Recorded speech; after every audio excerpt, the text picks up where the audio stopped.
que é a sala de aula invertida. É aquela onde primeiro o aluno faz, né, o estudo e depois tem um debate com o professor. Então, não é uma aula conteudista. Então, basicamente, eu estava até apresentando, eu vou apresentar algumas provas que eu dei o semestre passado, estava fazendo algumas perguntas aqui, o Antônio mostrou que ele leu todo o material, assistiu os vídeos, né? E aí nós vamos debater algumas perguntas, ok? Então, depois você assiste a aula aí. E para a próxima, então aqui se você olhar na nossa ementa, nós temos mais 2 aulas assíncronas, depois nós temos uma aula síncrona nesse mesmo estilo. E então vocês assistam lá no site Ferrovias, aí tem um link para o YouTube, vocês assistam a aula 2 e a aula 3. E leiam o material, tá, pessoal? Porque nas notas de aula você vai ter a aula de superestrutura, que é a aula 10. Então, até o momento, que vocês precisavam de ter lido é a aula 2, na íntegra, ler na íntegra. A aula 7, ter lido na íntegra. E a aula 10, ter lido na íntegra. Então, são 3 conteúdos aí. A aula 10, né, na verdade, para a próxima semana. Então, até então, a aula 2 e a aula 7. É necessário que vocês tenham lido isso na íntegra. E ter assistido a aula 1 e a aula 1 apenas, né? E ter assistido aquela primeira aula que eu não tinha ela gravada, que era a revisão, né? E a aula 1. Então, seria a aula 0 que não estava gravada e a aula 1, ok? E para as próximas 2 semanas, então, aquele material escrito, aqueles 2 materiais escritos e essas 2 aulas gravadas. Então, esse conteúdo, pessoal, ele vai dar até mais, eu tenho certeza disso, ele vai ter até mais do que 6 horas, tá? Mas tentem fazer pelo menos essas 6 horas, que é o nosso, que é a nossa carga horária, beleza? Então, Antônio, primeiro, eu gostaria de te ouvir, já que você fez o resumo. Pode descer a lenha, cara, faz a pergunta que você quiser, que eu tô aqui para te responder. E se eu for o caso, eu vou procurando gravuras e a gente vai fazendo um debate. Vamos lá, Antônio. Me Tá, sabatina. professor. Vamos ver se eu consigo aí, né? Beleza. Não, eu tenho muitas dúvidas assim, mas seria, acho que, dúvidas de falta de experiência, de campo mesmo, né? Sem problema. Então, é, são curiosidades assim, que eu gostaria de saber, né? Com relação, por exemplo, a gente tá lá, vai começar o trecho, escolheu tudo. Então, a gente tem o projeto, o básico e o executivo, né? Perfeito. Olha só, deixa eu só aproveitar. Quando a gente tem um projeto executivo, a gente guarda o básico, a gente usa as informações do básico, mas a gente considera que tudo aquilo que tem no executivo tem no básico e mais. Então, a gente não Sim, fala mais do projeto básico, certo? entendi. O projeto Beleza. executivo, ele deve contemplar tudo aquilo que tem no básico. Certo. Então, assim, Não. eu executei ferrovia com o projeto básico e com o projeto executivo, da mesma obra. Então, o que acontece? O básico, infelizmente, não era o que deveria ser, eu diria que era um projeto bem simples. Para você ter ideia, não tinha nem diagrama de terraplanagem, como você aprendeu aí no Civil 3D, de vários segmentos. Então, imagina você estimar a terraplanagem com o projeto básico que não tem aquelas seções transversais, né? Caraca. Isso tudo feito em campo. É um problema muito sério, porque tudo começa no grade, né? Você viu isso. Mas beleza, vai, continua. E eu gostaria de saber, assim,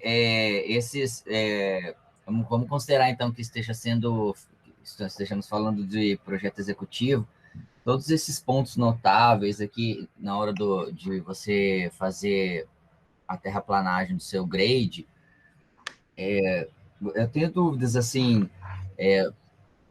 quanto a construção, a dimensão, como que é dimensionado esse lastro mesmo, na forma trapezoidal, como que são feitas as medidas de camadas, Beleza. utilizado Calma, aparelho a laser, essas coisas, como que... vamos por etapas, ok? Então, primeiro você quer saber as medições, né? Como que eu faço o levantamento das medições da Isso, terraplanagem?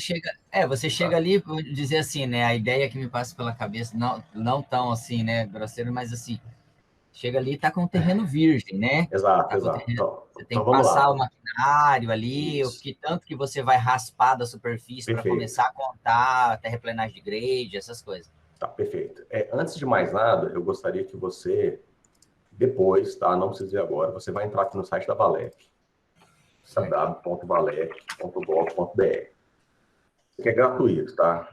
Vocês estão vendo minha tela? Sim. Tá. Então, aqui no site da Valec, que é a estatal brasileira que faz a construção de ferrovia, aqui, agora deixa eu achar aqui. Acesso à informação.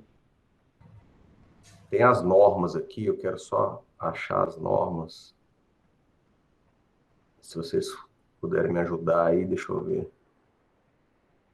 Institucional, convênio.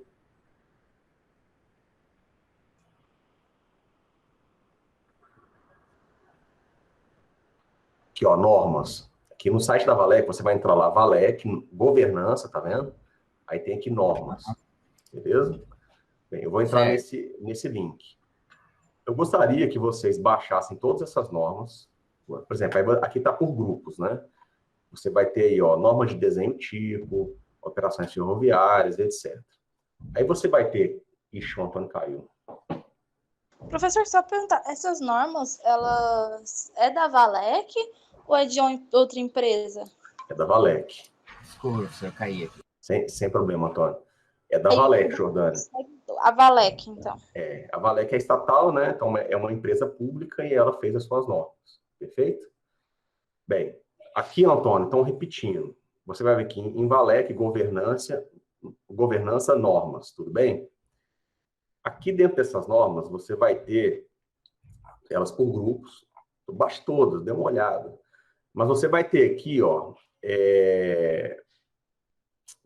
especificação de serviço. Então, você vai ter para lastro, né? Você vai ter controle de qualidade, fundações, obras complementares, especiais, mas você vai ter aqui os serviços preliminares. E terraplanagem. Essa norma de serviços preliminares e terraplanagem, no geral, ela vai responder as suas perguntas. Mas vamos entrar nessa aqui de serviços preliminares. Deixa eu baixar ela aqui. É tudo um conjunto, são muitas normas, tá? Esse de... parece um pouquinho, professor. Eu cheguei aqui em normas, tem normativos técnicos, desenhos tipo... Isso. Aí você clica em normativos técnicos, né? Vai abrir esse conjunto. Uhum. Aí tem vários outros grupos. Aí você vem aqui na especificação de serviço, tá? Especificação de serviço, certo. Isso. E aí você escolhe a norma que você quer. Em geral, para responder essa sua pergunta, você vai precisar de terraplanagem e serviços preliminares, ok? Uhum. Eu Certo. baixei aqui de serviços preliminares. Então, assim, tudo que você aprendeu no Civil 3D, tudo que você vai aprender aqui nessa disciplina, no seu curso em geral, no campo, você vai estar balizado por essas normas. Então, essas normas trazem alguns conceitos técnicos que a gente aprende nos cursos de engenharia, a gente deve aplicar, ok? Eu abri aqui, então, essa de serviços preliminares. Não pense que essas normas são as melhores do mundo, que não são. Mas é o que hoje é usado nas ferrovias da Valec para construção, ok? Então, tá aqui, ó, serviços preliminares, supressão vegetal, que foi uma das suas perguntas, que é um serviço preliminar, né? Aí tem aqui um quadro de revisão, olha, tá, então, as folhas de revisão, tem a assinatura, né, de quem fez essas revisões, uma coisa básica. Essas normas da Valec, a princípio, né, ela traz o seu objetivo, então define critérios básicos necessários à execução da supressão vegetal, né, para a implantação de vias férreas. Ela traz aí finalidade de serviço, disposições de normas, então ela vai chamar outras normas da ABNT, do DENIT, que está escrito errado aqui, que é um absurdo total, né? DENIT com E, sendo que é uma estatal federal escrevendo errado, o nome de outro órgão, que seria, no caso, uma autarquia. O DENIT é uma autarquia, né? Existem as diferenças. Se você estiver falando alguma coisa que vocês não entendem, me perguntam. Aí vão ter várias premissas. Então, aqui, ó, já respondendo. Desmatamento, que compreende o corte e remoção da vegetação. Em geral, Antônio, já respondendo a sua pergunta, a gente tira 20 centímetros. Certo. Esses 20 centímetros a gente chama de camada de expurgo. Tá? Essa camada a gente não joga fora. A gente coloca ela de lado lá, porque a gente desapropria uma área, né?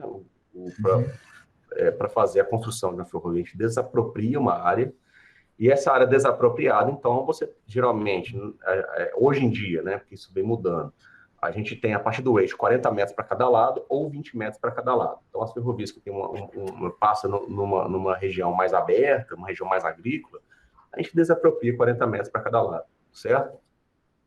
Então, a gente tem uma área grande, porque a plataforma... A partir do eixo central da via, entre trilhos. A partir do eixo central da via. Com algumas variações em caso de pátio, por exemplo, né? Linha de cruzamento, etc. E a partir do eixo da via, então, considerando que a plataforma, em geral, vai ter em torno aí de 7 metros, 9 metros, a gente tem desses 80 metros, né? A gente está usando aí 10 metros, tem 70 metros sobrando. Essa área sobrando, ela serve para várias coisas, para fazer caminho de serviço, para fazer caixa de empréstimo, de terraplanagem, para fazer bota fora. A gente não desmata toda essa área, a gente tenta desmatar o mínimo possível, mas a gente tem que fazer cerca em toda essa seção transversal de 80 metros. Quando a gente faz cortes e aterros, a gente vai usar mais do que a área da plataforma, né? Então, nós temos a ferrovia ali, onde ficam os dormentes, que é a plataforma. Se eu estou fazendo... deixa eu só desenhar aqui. Por exemplo, então aqui seria aproximadamente os 7 metros, né? Ou os 9 metros, a depender da plataforma. Então, vamos pôr aqui 7 metros. Ok? Se eu estou fazendo um corte, o que acontece? Dependendo da altura, eu tenho que alargar esse corte, não é isso? Uhum. Então, isso aqui, quando eu pego ao todo e faço essa medição aqui, ó, a depender da altura inicial que eu tinha, X metros, vamos por 10 metros, por exemplo, aí dependendo da proporção que eu tenho aqui desse triângulo, né? Por exemplo, se eu tenho 2:1, se é 2:1, a cada 10 metros eu gastei 20 metros. Então seria 20 metros para cá e 20 metros para cá. Então veja que aqui eu já gastei 47 metros. Você entendeu? Então isso aqui vai variando em função do corte e aterro. Para aterro é a mesma coisa. Você vai fazer o inverso, né? Essa proporção da saia de aterro. Então, deixa eu abrir aqui um novo desenho. Agora você tem sua plataforma lá em cima, né? E você está fazendo aí sua saia de aterro. Certo. É a mesma coisa. A depender da proporção que você vai ter aqui, essa plataforma agora, vamos supor que ela tem 10 metros, né? Você está fazendo 10 metros de altura nessa proporção 1 para 2, novamente são 20 metros para cada lado. E aqui você já vai estar usando 30 metros. Percebe? Sim. Tem cortes, por exemplo, que chegam a 40 metros de altura. Então, só esses cortes de 40 metros de altura, você já precisa de 80 metros para cada lado, nessa proporção de 1 para 2.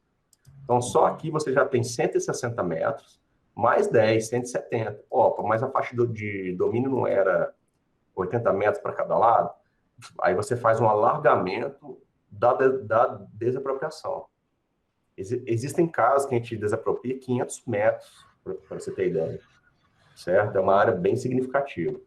Ou mais, num pátio, por exemplo, pátio de São Simão, área maior que isso, inclusive. Entendeu, Antônio? Só acho que a pera deles lá é 35 quilômetros só de pera. O decreto presidencial que a gente tinha para fazer a desapropriação, a gente conseguia desapropriar a partir da faixa 500 metros para cada lado. 500 quilômetros. Não, era 500 metros. Isso, 500 metros. Ou seja, a gente podia ter um rasgo de 1 quilômetro, né? Algo diferente precisava de uma tratativa diferente. Tudo bem até aí? Tranquilo. Então, voltando nessa normativa, você vai ter aqui todas as definições, para você dar uma lida nisso. Mas claro. Tá? E ele chama, né, isso aí de offset, que é essa distância onde você tem realmente a sua plataforma, tá? Esses limites que a gente chama de offset. Ok? Certo. Então, o desmatamento com largura igual à distância entre offsets. Então, essa largura pode ser acrescida em função aí... Aqui ele já fala de 15 centímetros, né? O Azar deixando para a caixa, exige a remoção da caixa de 15 centímetros, mas em geral a gente faz de 20 centímetros, ok? Certo. Então, você vai ter valores aí para você depois ler e entender como que é feito isso. Por exemplo, desmatamento. A gente desmata, a gente separa os troncos de árvores por mesmo tamanho. Por exemplo, uma árvore, a gente tem uma área ambiental que entra primeiro, antes de tudo, e vai medindo, né, numa floresta que vai ser desmatada, por exemplo, quais são os diâmetros dos troncos, e a gente tem, lá nas normas ambientais, as determinações de como que a gente faz a separação desses elementos que são desmatados. E essa madeira, por exemplo, pode ser aproveitada na obra, mas não pode ser vendida, até para não favorecer o comércio ilegal de madeira e, às vezes, desmatar mais do que o necessário. Certo. Né? Então, você tem aqui, ó, controle, ó, o controle geométrico do serviço deverá verificar as larguras além do offset, sendo efetuado com trena, né? Trena, mas, pelo amor de Deus, a gente faz na estação total ou com algum elemento mais avançado. Então, respondendo a sua outra pergunta sobre os elementos, né, a laser que você falou. Antônio, por isso que a gente sempre ensina na graduação o básico. É como que usa o teodolito, não seria nem estação total, né? Concordo com você, a gente já teve esse debate, a gente deveria ter equipamentos mais avançados para ensinar desde o beabá, né, desde a trena até com laser. Aí entra naquela coisa da questão financeira, né, até da qualificação técnica dos professores e dos técnicos. Mas hoje eu falo que nós não temos esses equipamentos, infelizmente. Mas a base, ela não muda. Fato é, você precisa de medir. Se você vai medir, e é sempre assim, em terraplanagem, você vai sempre medir comprimento, ângulos, que aí você tem a base da topografia, ou você vai medir com isso áreas, né? Você vai medir áreas e, consequentemente, volume. Porque se você tem uma área e você tem uma distância entre duas áreas, você tem o quê? Um volume. Né? Então, basicamente, é isso. Como que a medição é feita? Que foi para a sua terceira pergunta. Basicamente, eu tenho o terreno natural depois de expurgado. Então, a linha base, eu diria que a gente tem duas linhas bases. A linha base antes desse expurgo, dessa camada vegetal que é retirada, e a linha base mesmo para a terraplanagem é depois que essa camada vegetal é retirada. Porque aí eu tenho um terreno limpo, né? E a camada vegetal ela vai gerar um dificultador para eu fazer essa geometria desse terreno limpo. Entendeu, Antônio? E aí, toda vez que eu faço uma terraplanagem, principalmente as grandes, que é o caso das ferrovias e barragens também, a gente faz por etapas. Então, a gente tem geralmente as medições mensais, mas elas podem ser semanais, quinzenais, né? Faltando alguns dias para que essa medição seja paga e tem que ir para o papel, esse cálculo geométrico. A gente, basicamente, faz esse levantamento, marca o dia que foi feito esse levantamento, de como que está a geometria. Então, voltando aqui no meu Paintbrush, super ferramenta de desenho, vamos supor, eu vou desenhar aqui em vermelho, vamos supor que aqui seja o meu corte final da ferrovia. E vamos supor que meu terreno natural, eu vou fazer aqui em azul, vamos fazer que ele está aqui, certo? E agora eu vou desenhar em preto, e vamos supor que isso aqui tem 40 metros, por exemplo. Eu não vou fazer isso do dia para a noite, até porque, geralmente, em ferrovia, isso aqui vão ser vários metros, chegando a alguns quilômetros, às vezes, alguns cortes, né? Vamos supor que no primeiro mês eu consegui fazer só essa escavação aqui, ó. Então, essa área que está aqui, nesse primeiro mês de medição, vezes o comprimento, né, que ela vai ter ao longo aí, e lá na frente vai ter outra seção transversal dela, que vai me dar uma outra área escavada, é o que eu vou pagar nesse período. Entendi. Entendeu? E no próximo período a mesma coisa, no próximo período a mesma coisa, até que eu tenha a seção transversal. Tá? Lembrando o seguinte, essas seções transversais, elas vêm em projeto, é uma estimativa inicial. Só que quando você vai escavar esse cara aqui, pode acontecer alguns problemas. Você pode ter, por exemplo, uma previsão de um tipo de solo, porque você fez uma sondagem inicial, você veio aqui, por isso que é importante a sondagem. Você vem aqui em cima, arma um tripé, faz a sondagem, né? Essa sondagem, ela tem, em tese, que passar por toda a profundidade, mais X metros aqui abaixo do grade, porque o grade está nesse ponto aqui, né? Que é o G de grade. Então, aqui embaixo, você vai, por exemplo, de 2, no mínimo 2, a 5 metros, por exemplo, abaixo do grade. Certo?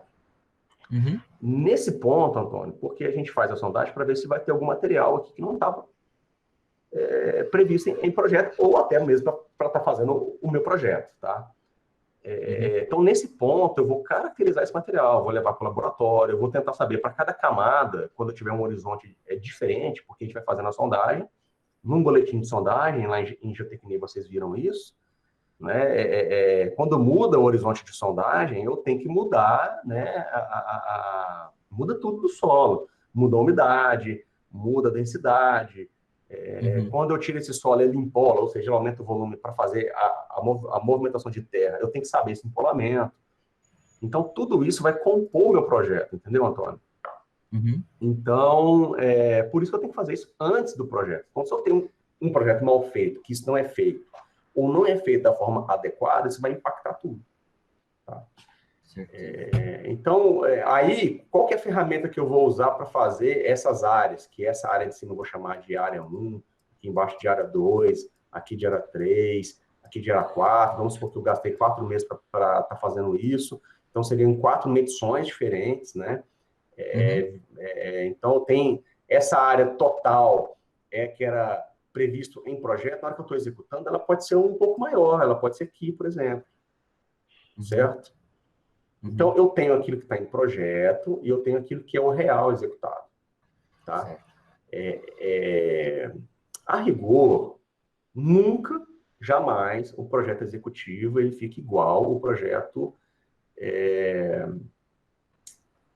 que realmente foi feito. Tá? Por isso que eu tenho um terceiro projeto, Antônio, que a gente chama de As-Built. As-Built.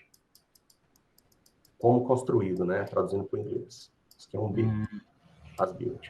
Então, esse projeto As-Built nada mais é do que como realmente foi feito. Tá? E ele usa como a base o projeto executivo. Então, se o projeto executivo ele é bem feito, eu tenho o As-Built bem feito. Se as medições são bem feitas, eu tenho uma sala técnica bem técnica. O nome sala técnica, é uma sala, né, que a gente tem lá na obra, dentro do escritório, que vai fazer todos esses cálculos geométricos, tem os cadistas, tem o pessoal que mexe com civil 3D. Então, esse pessoal, se eu tenho um acompanhamento de perto, se eu tenho bons topógrafos, né, e tem níveis, topógrafo-chefe e os subalternos, eu tenho isso bem consolidado, eu consigo fazer o projeto final, é aquele que eu entrego para o dono. Então, olha que interessante, numa obra correta, você contrata o projeto, entrega para o construtor e você tem uma outra empresa, que pode ser a mesma que fez o projeto, mas geralmente não é, que vai te entregar esse projeto que chama As-Built. Entendeu? Então, ele faz a obra e te entrega um projeto ainda. Assim, essa previsão de passar um tubo de água que estava aqui não foi bem aqui, foi um pouco para cá, porque tinha uma interferência tal qual. Certo? Respondi as suas perguntas, Antônio? Claro, claríssimo. Tá, então, vai lá, me sabatina. A Jordana, deixa ela falar também. Vamos então. Então, vamos lá, Jordana, você agora. Me sabatina, faça uma pergunta aí para mim. Professor, eu não estou com nenhuma dúvida assim, não. Até agora não. Não leu, né? Parece duro. Mas vamos lá. Antônio, vai lá, me sabatina.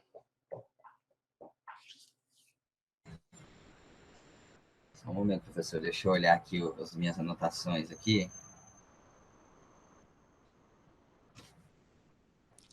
Deixa eu só ver se eu acho uma figura enquanto você acha aí. Certo. Eu vou falar aqui. Offset. Não sei se vocês entenderam muito bem o que é o offset. Offset.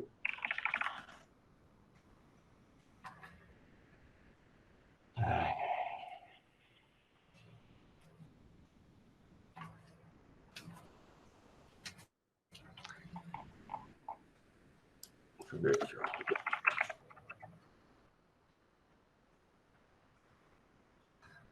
Porque você vai ter... Deixa eu pegar essa figura aqui, ó. Essa figura aqui vai dar para ilustrar. Ela está um pouco ruim aí. Mas é o seguinte, olha só. Você tem a plataforma, né? Deixa eu copiar aqui, porque eu consigo, no nosso famoso Paintbrush, desenhar em cima. Esse aqui é a figura, certo? Maravilha. Então o que acontece? Nós temos a nossa plataforma, que seria isso aqui, né? Seria isso aqui. Uhum. Aí nós temos os taludes, tanto de aterro, que seria esse aqui, né? Certo. E nós temos os taludes de corte, que seria esse aqui. Então, nesse caso, seria uma seção mista, né? Dessa figura. Uhum. Nós temos a drenagem, que vai estar aqui, por exemplo. Uhum. Né? Aqui em cima, geralmente, na ferrovia, eu faço uma autodrenagem com uma canaleta de plataforma. Tem as drenagens de proteção também, tanto do ponto de vista de aterro e de corte, né? Nós temos as duas aqui. É importante ter as duas, por exemplo, a água que está vindo aqui de cima, se ela não cai aqui numa valeta de proteção de corte, ela vai erodindo esse talude aqui, ó. Tá? Então é importante ela existir. E a mesma coisa essa aqui de baixo, porque você pode ter uma água vindo nesse sentido de cá, ela começa a lavar o pé aqui do aterro. Então você também tem que acertar ela. Então, esse final, quando você fez todos esses elementos, esse ponto aqui, então, ó, esse ponto aqui, eu vou fazer de uma outra cor, vou fazer aqui de verde. Esse ponto aqui e esse ponto aqui, ó, no final, ó, esses são os offsets. Tá? Certo. Então, tem muita gente que confunde, porque ele vai falar que o offset, eu já ouvi gente falando que o offset é essa parte aqui, do fim da plataforma. Não é. Vai ter gente que vai falar que o offset é essa parte aqui, onde termina o talude de corte ou aterro. Mas o offset é quando você termina a sua obra, vamos dizer assim. Esse aqui é o offset. Ok? Entendi. E não confunda com grade, né? Porque aqui onde tem a minha plataforma, que é o meu grade. Então, esse aqui é o meu grade. Ok? E o grade é o meio, é o ponto mais alto aqui. O grade não é, porque ele tem uma declividade, não tem? Aham. Então, o grade não é esse ponto aqui. O grade é esse ponto aqui mais alto. Certo? E aí você tem a declividade, logicamente, eu botei um triângulo aqui, né? Você faz o cálculo dessa declividade, mas esse é o ponto mais alto, é o ponto do grade. Esse é o grade de terraplanagem, que no caso da ferrovia, seria o sublastro, né? Você tem um subleito, que é a fundação, e o sublastro. E você tem o grade da superestrutura, que aí é o topo dos trilhos. Então, no projeto de ferrovia, agora respondendo aquela sua quarta pergunta com relação ao lastro, né? Eu termino o grade de terraplanagem, que é o meu sublastro. E aí, o meu lastro, ele tem uma espessura pré-determinada, ele tem o dormente, ele tem uma altura pré-determinada, o trilho, o tipo que eu vou usar no projeto, ele é já concebido, tem uma altura pré-determinada. Somando esses elementos, né, eu vou ter, então, a cota final da ferrovia, que é a cota do topo do boleto do trilho. Então, eu tenho dois grades, na verdade, na ferrovia. O grade da superestrutura e o grade da infraestrutura. Entendeu? É uma coisa que geralmente eu não tenho na rodovia. E por quê? Porque isso varia. Como o lastro, eu vou fazer a socaria, a compactação do lastro, em cima do meu sublastro, e inserir o meu dormente dentro desse elemento, não pense que o lastro é uma camada asfáltica que eu consigo deixar milímetros bem feito, né? Então, o grade de terraplanagem, sim, eu consigo deixar ali a cota milimétrica. Agora, a da superestrutura, eu consigo em tese. Mas, rapidamente, com a passagem dos trens, isso vai se deformando e eu tenho, então, uma variação desse grade da minha superestrutura. Tá? Aí, quando a gente vai falar lá de manutenção, que a gente faz a correção, aí a gente não vai mexer mais no grade da infraestrutura, né? Lá no meu sublastro. Então, todas as atividades de manutenção, onde eu tenho a correção geométrica, geralmente eu faço isso no lastro. Eu uso o lastro como meu manipulador geométrico. Tá? E isso vai mudar, e eu tenho sempre, então, dentro de tolerâncias, nivelar isso topograficamente. Tá? Vão chegar condições que o meu lastro lá de projeto, que era 30 centímetros, por exemplo, eu já vi casos onde meu lastro está com 80 centímetros de altura. Então, olha só, a diferença já é centimétrica, né? Que eu tenho aí entre o que eu tinha lá no projeto e quando eu estou anos depois com a ferrovia em operação. E aí, o que acontece, Antônio e Jordana? Se eu tenho um ponto que está 80 centímetros mais alto e eu tenho uma inclinação máxima de 1% para o trem, aí sim, lá no topo dos trilhos, eu tenho vários metros, vários quilômetros para ambos os lados da ferrovia, longitudinalmente falando, para manter essa concordância vertical, entendeu? Então, eu vou socando o lastre e aí eu vou gastar muita pedra de forma desnecessária e pedra é muito cara. Então, chega um ponto que eu tenho que remodelar a minha ferrovia.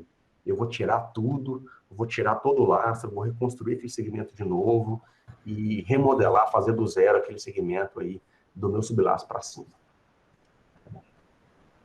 Beleza. Vamos lá. Ok.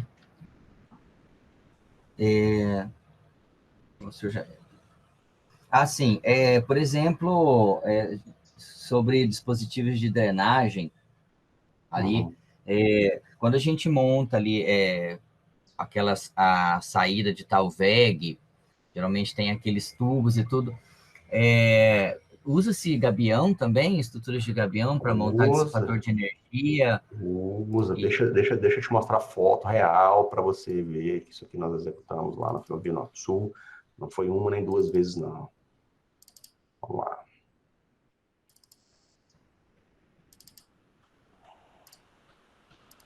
Então, deixa eu te perguntar aqui, deixa eu pegar pátio. Eu tenho a foto disso do pátio, né, também. Lá o pátio de São Simão. Vou te mostrar algumas fotos aqui, fotos de obra, né? Aqui fazendo a terraplanagem. Tá vendo o expurgo que eu te falei que a gente joga para o lado? Por quê? Essas áreas que eu precisei, às vezes, de desmatar para fazer terraplanagem, até para caminho de serviço, que depois não vai ficar a ferrovia, eu preciso de recompor isso da forma vegetal, né? E essa camada de expurgo ela é muito rica. Então, eu pego e espalho ela por cima depois. E aí a vegetação ela nasce, né? Por si só ali, né? Muito mais facilmente do que aquela terra que está debaixo, que é mais pobre, né? Você evita de ter que gastar com esse reflorestamento dessa área. Exatamente. Né? Essa grama, né, no caso aí. Exato. Olha só, vários caminhões, faz fila de caminhão e lá uma escavadeira vai enchendo. Né? Então, aqui a brita foi feita, ela foi depositada num certo ponto para depois ser espalhada, né, para fazer a superestrutura. Aquelas estacas ali são as estacas dos pontos notáveis da espiral, da circular. Não. Essas estacas são estacas da terraplanagem. Da terraplanagem. Aqui a gente, que a gente faz? Essas estacas elas vão mudando ao longo da obra, né? Mas a gente são estacas quilométricas, a gente crava a estaca de 20 em 20 metros, então aí elas estão de 20 em 20 metros. A gente tem os quilômetros, então, por exemplo, quilômetro 100 redondo, 100 mais 20, 100 mais 40, né, até chegar de novo até o quilômetro 101, de 20 em 20 metros. E na terraplanagem em si, do ponto de vista altimétrico da coisa, a gente marca, tem estacas também que a gente fala, subir mais tantos centímetros, descer mais tantos centímetros. Escavar mais tantos centímetros. Então, o operador que está no campo, né, a topografia fez essa marcação. E aí ele vai, então, fazer o rebaixamento de tantos centímetros, né, e o levante de terraplanagem de tantos centímetros até chegar no grade. Quando ele fez isso, vem uma nova topografia, confere novamente com o projeto e novamente a gente vai falar, desce mais tanto, corta mais tanto. Tá? Então, são essas estacas. É assim que a gente faz no campo. Ok? Show. Drenagens. Aqui o gabião, ó. Tá vendo? Nossa, bonito demais. Sua pergunta. Então, assim, a ferrovia, ela tá passando aqui em cima. Nesse sentido aqui do mouse, né? Então, o que você está vendo aqui é o aterro da ferrovia. Certo. E debaixo da ferrovia foi captada a água de toda a região, né? E está sendo conduzida para um bueiro duplo que está passando debaixo do aterro, porque o aterro é uma barragem, né? Você fez uma barragem. Então, como aqui passa muita água com turbulência, então a gente fez o gabião, né, para amortecer essa energia da água e ela passar mais suavemente embaixo da ferrovia para não dar erosão. Perfeito? Certo. Então, respondendo a sua pergunta, a gente faz sim gabião. É uma solução, existem várias. Perfeito? É um sublastro, o sublastro já está pronto. Vai vir aquele laço que estava depositado lá, vai ser espalhado, colocado dormente em cima, montada a grade. Okay? Entendi. E essa Aí, correção da grade, assim, já, digamos assim, ó, o dormente aí já está pronto para ser colocado, né? Mas tá no sublastro. Aí vai vir o lastro igual tá aqui. e, isso, exatamente. E como que é dimensionado, por exemplo, ali, ó, tá vendo que tem o caimento lateral ali da berma dele, de equilíbrio do lastro. Isso é um maquinário que faz, como que, Tá, entendeu? olha só, Antônio, aqui nessa foto não tem berma de equilíbrio. Calma lá, Não, eu então, digo assim, ó, o do lastro, aquele caimento que ele tem lateral. tá, É, só, aquele, vamos, peraí, tá, eu entendi, vamos só conceituar as coisas. aham, Deixa eu pegar aqui para te explicar o que é uma berma de equilíbrio.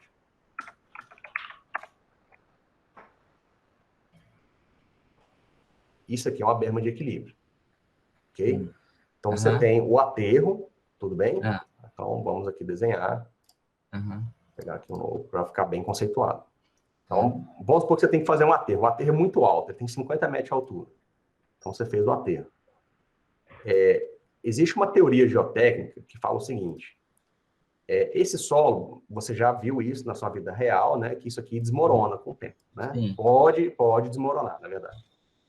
E ele desmorona fazendo uma cunha. Uhum, Né? Então, essa parte aqui em vermelho, ela sai, ela se desprende e desmorona, certo? Isso acontece em certo. costa, por exemplo. Então, uma das formas de você conter isso, para você reduzir essa altura, você vem aqui e faz outro aterro lateral. Você pode fazer um terceiro aterro lateral aqui também, se for o caso. Tá? Uhum, Esse aterro lateral, ela é chamada de berma de equilíbrio. Ela está ah, equilibrando o aterro principal. entendi, Tá? Então, o que, que entendi. acontece? Ela tem uma inclinação para cá. Ó. Essa parte superior aqui, ó, ela vai jogar a água para esse canto. E aqui, então, você tem que fazer Uhum, uma drenagem, certo? certo. Para captar essa água. Uhum, Então, a gente tem isso aqui é uma berma de equilíbrio. Por isso que quando você fala para mim, essa foto aqui você não tem berma de equilíbrio. entendi. Não, claro, claro. Ok? Ok. Agora vamos lá, o lastro. O seu sublastro aqui nessa foto, ele está a partir do centro, do grade, né? Ele tem Uhum, 3% para cada lado. Beleza? certo. Uhum, Você vem e simplesmente joga o lastro em cima. Então, o lastro em si, ele vai estar nivelado. O topo do lastro, ele está no mesmo nível, né? uhum, Então, agora, vamos voltar aqui no nosso Paintbrush. Então, o que acontece? Aqui está a minha plataforma, eu vou fazer bem grosseiro para ficar bem didático, tá? Então, o seu sublastro está assim, certo? uhum, Só que quando você olha certo, para ele, você não vê isso, né? Mas ele certo. está assim. Então, Aham, quando você vem com as pedrinhas do lastro e você coloca em cima, você vai ter isso aqui, ó. Ele vai meio que nivelar isso aqui, certo? Ele vai nivelar, são pedrinhas do lastro, ele está nivelando. Então, uhum, aqui em cima ele está numa linha reta, vamos dizer assim. certo. Entendeu? Por isso que eu não posso pegar o meu dormente concreto e lançar esse dormente concreto. E lançar diretamente aqui no meio do meu sublastro. Porque senão, ele vai ficar gangorrando. Uhum, Perfeito? Eu tenho que pôr uma camada primeiro de lastro, né? E isso uhum, acontece, e quando eu monto aqui os trilhos aqui em cima e passo com o trem cheio de lastro para despejar o lastro, é uma metodologia construtiva comum, inclusive. Lançar o dormente diretamente em cima do sublastro sem o lastro. É, eu, eu, eu vou fazer isso aqui com o dormente, né? E aham, geram flexão. trincas aqui no meio. Geram trincas aqui no meio. Tá? Porque o dormente de concreto, você pega a norma e faz os cálculos, você vai verificar que ele não é dimensionado para trabalhar com uma gangorra, ele é dimensionado para trabalhar no lastro nivelado. Né? Uhum, E aí, o que acontece? E você tem uma concentração de tensões nessa região aqui dos trilhos, né? sim. E você tem uma tração aqui em cima mesmo, normal. Só que essa tração ela está dentro de certos níveis. Uhum, Quando você joga um lastro aqui em cima, uma carga aqui em cima, aqui nos trilhos, na verdade, desculpa, ele vai aumentar essa tração aqui nessa condição diretamente em cima de sublastro 7 vezes maior aproximadamente. Eu sei esses números porque eu tenho um artigo sobre isso, eu já estudei isso, tá? Então, o que acontece? Ele rompe, ele quebra ou ele reduz a sua vida útil. Isso não é uma verdade para dormente de madeira, porque o dormente de madeira ele vai ter uma flexão mais... ele é mais resiliente, né? Aço, dormente de concreto bibloco, porque ele vai ter aquela barra central de conjugação. São dormentes que você consegue ter essa metodologia construtiva de lançar ele diretamente em cima do seu sublastro e vir com o trem despejando o lastro. Né? Agora, para dormente um monobloco, que é o que você está vendo aqui na foto, não, esse dormente aqui você tem realmente que fazer uma primeira camada de lastro. A não ser que você já o dimensione para suportar esses esforços, aí sim você lança ele diretamente do seu sublastro.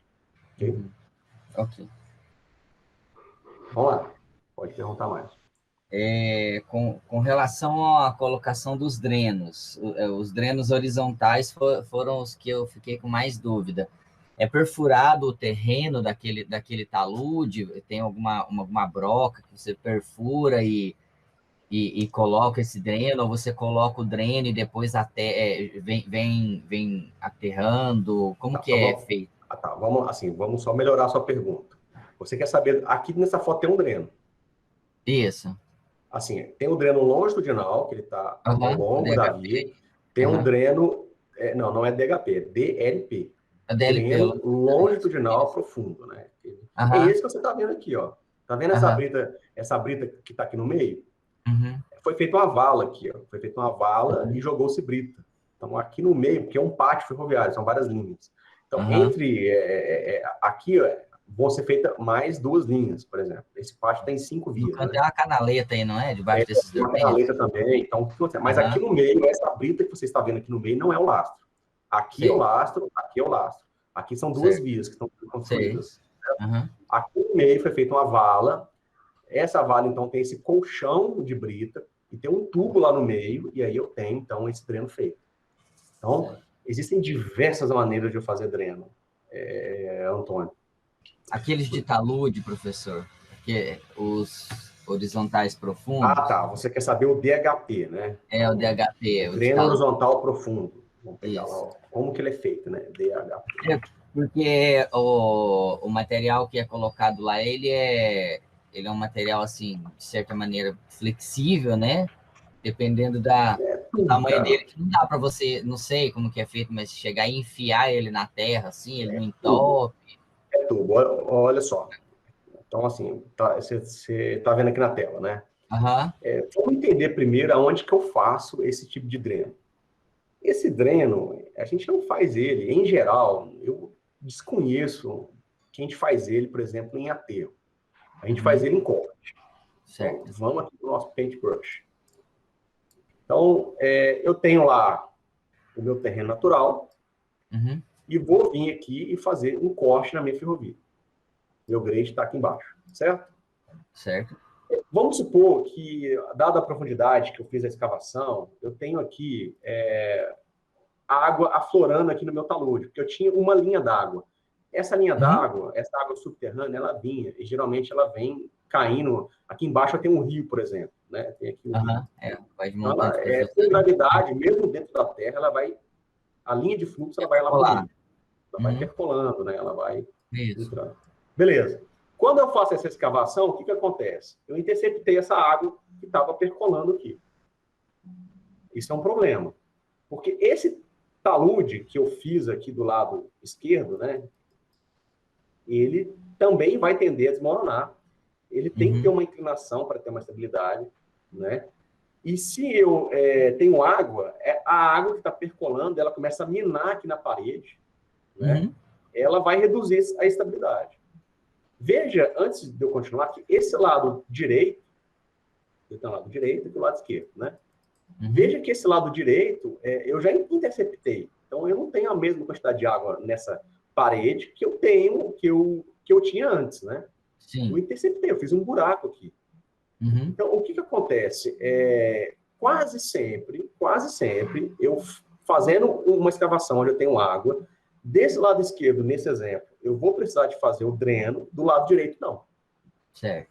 Ou do lado esquerdo, eu vou ter que fazer numa altura desde lá de cima, o lado esquerdo só aqui embaixo. Entendi. Pode acontecer de ter essa diferença.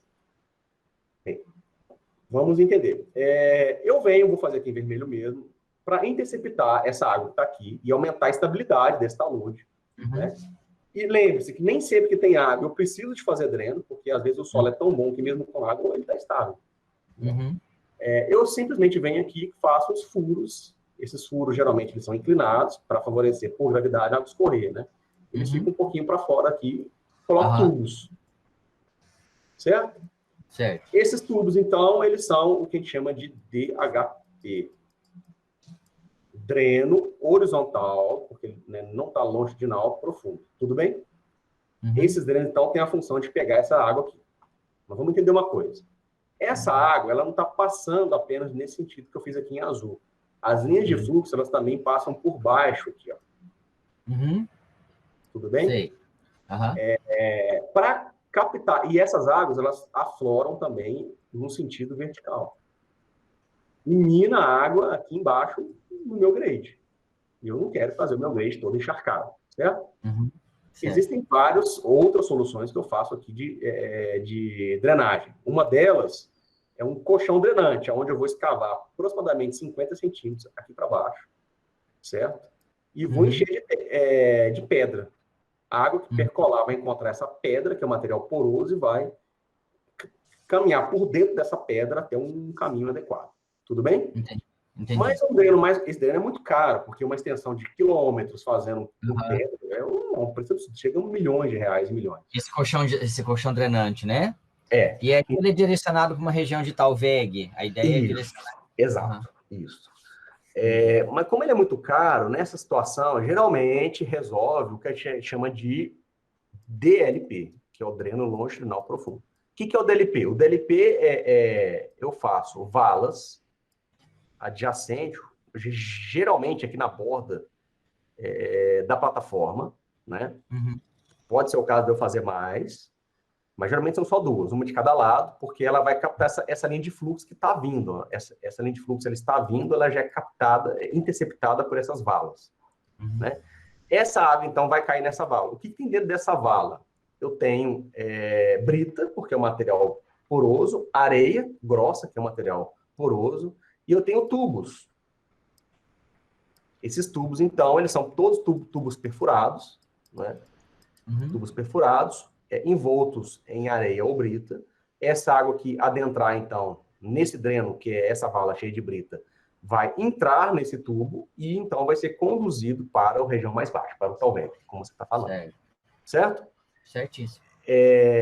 Bem, existem as nuances, né? Por exemplo, eu tenho que revestir esse tubo aí com bidim, ou a própria vala com bidim. O ideal é que você faça com os dois, tanto a vala quanto o tubo com bidim. Bidim é um pano, né, que você envolta esse tubo e a vala, de tal maneira que você não tenha essa água que esteja entrando aqui nesse tubo, sendo que é da linha de fluxo, né?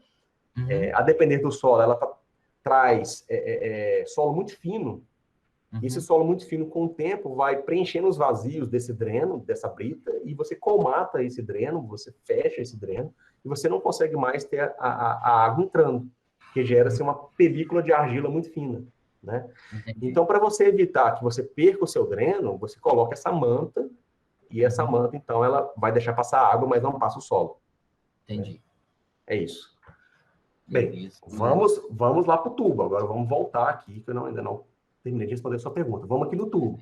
Então, faço um Google aqui. Como que eu insiro isso no solo, né? Que foi a sua pergunta. Primeiro, a gente entendeu para que eu uso ele. Isso é muito utilizado em toda a geotecnia, onde eu tenho que reduzir essa pressão hidráulica. Tá? Eu tenho uma máquina, que é uma perfuratriz, existem diversos tipos, vai fazer um furo, igual você está vendo aqui nessa foto. Nessa foto aqui, ó, você está vendo o pessoal com o tubo. Esse tubo é todo perfurado, assim como o DLP, que é o longitudinal, o DHP, que é o horizontal, eu também tenho um tubo todo perfurado. Eu envolvo esse tubo com uma manta, que é o bidim, para não ter aquele problema, né? E insiro esse tubo dentro desse buraco que foi feito pela perfuratriz. Entendi. Certo? Bem, as obras no Brasil, em geral, são obras grosseiras. E olha nessa foto aqui, ele fica, desculpa o jargão, ele fica mijando aqui, né? Fica soltando essa água aí. Alguns solos 24 horas por dia, o ano todo. Outros apenas no período chuvoso. Outros, depois que rebaixa esse lençol d'água, não mais. Né? Mas muitos vão deixar a água minando. Por exemplo, nesse caso dessa foto, numa altura muito alta, a água fica o tempo todo batendo, vai gerar uma erosão aqui embaixo onde ela está batendo. Então, tem situações que eu vou conduzir essa água, tem situações que eu vou fazer um concreto reforçado aqui embaixo para deixar ela bater. Tem situações igual essa aqui, ó, dessa foto que vocês estão vendo aqui embaixo, que ele vai ficar minando água numa estrutura bem simples aqui de concreto, tá vendo? Isso vai ser, então, conduzido e não vai gerar uma erosão no pé do meu talude de corte. Certo? Agora, por que eu não faço no aterro? É muito simples, o aterro não tinha aquele fluxo de água. Certo? Então, não tem sentido eu fazer isso no aterro. Tá? Entendi. Então, existem... isso aqui não é um DHP, isso aqui é uma estrutura de contenção, que geralmente faz junto com o DHP. Então, vocês vão ver diversas obras aí na vida profissional de vocês que vai ter esse dreno aqui, ó, uma solução, várias soluções. Mas o objetivo é o mesmo, é tirar a água do talude, para você reduzir a pressão e você aumentar a estabilidade. Perfeito. Perfeito? Respondi a sua pergunta? Oh, maravilha. Vamos lá, me sabatine, cara. Vamos lá. Aquilo que eu não souber, eu falo, isso eu não sei. Imagina. Jordana, se você tiver também aí, fica à vontade para perguntar. Tá bacana essa sala de aula invertida? Massa, show de bola. Mas veja que eu preciso que eu estude antes, porque senão eu vou ficar aqui e vocês não vão ter perguntas, né? Tá, vamos lá. A Jordana vai perguntar ou não? Não sei, Jordana, você vai ter alguma pergunta? Não, pode perguntar, Antônio. Estou acompanhando. Tá. Professor, com relação ali a bacias de contenção. Ah, tá, bacia de contenção. Beleza, vai lá. Essas bacias de contenção, elas são dimensionadas já no projeto, durante a construção, você vê a necessidade, falou, ó, aqui a gente vai ter que fazer uma bacia de contenção que não estava no projeto, acontece isso, você tem algo no projeto e quando você se depara com o terreno natural, você acaba tendo que modificar essa estrutura? Muito excelente, hein? Vamos lá. Isso aqui é uma bacia de contenção, que está aí na foto. Tá? Geraldo, deveria estar em projeto. Deveria. Quando você me faz essa pergunta, você me traz as emoções, você me traz as experiências. O que acontece? A bacia de contenção, primeiro vamos entender para que ela serve, você vai entender por que ela está em projeto. Ela serve para você sedimentar os finos. Né? Quando você está fazendo uma obra qualquer que seja uma obra, pode ser uma rodovia, uma ferrovia, qualquer que seja a obra, um aeroporto, e você conduz uma água para um caminho que ela antes não era natural dela, principalmente na fase de obras e alguns meses após a obra consolidada, você mexeu com terra, você fez terraplanagem, você mudou o ambiente, concorda? Claro. E aí você tem finos sendo carreados com as águas das chuvas. Né? Esses finos, se você não barrar eles e sedimentá-los numa bacia de contenção, a depender do terreno, do relevo, né, do clima, do contexto em geral, você vai carregar esses finos para um curso de água, você vai assorear rios, inclusive. Sim. Você vai assorear nascentes, você vai assorear córregos, você vai matar pastos de vizinhos da ferrovia, o gado não vai ter lá o pasto, né? Isso é um problema muito sério. Então, uma forma de você mitigar isso é você criar bacias de contenção, captando essa água. Lógico, veja que essa água captada, ela não está com velocidade, senão você vai gerar uma erosão no buraco que você fez na terra, que é isso que você está vendo aí. Né?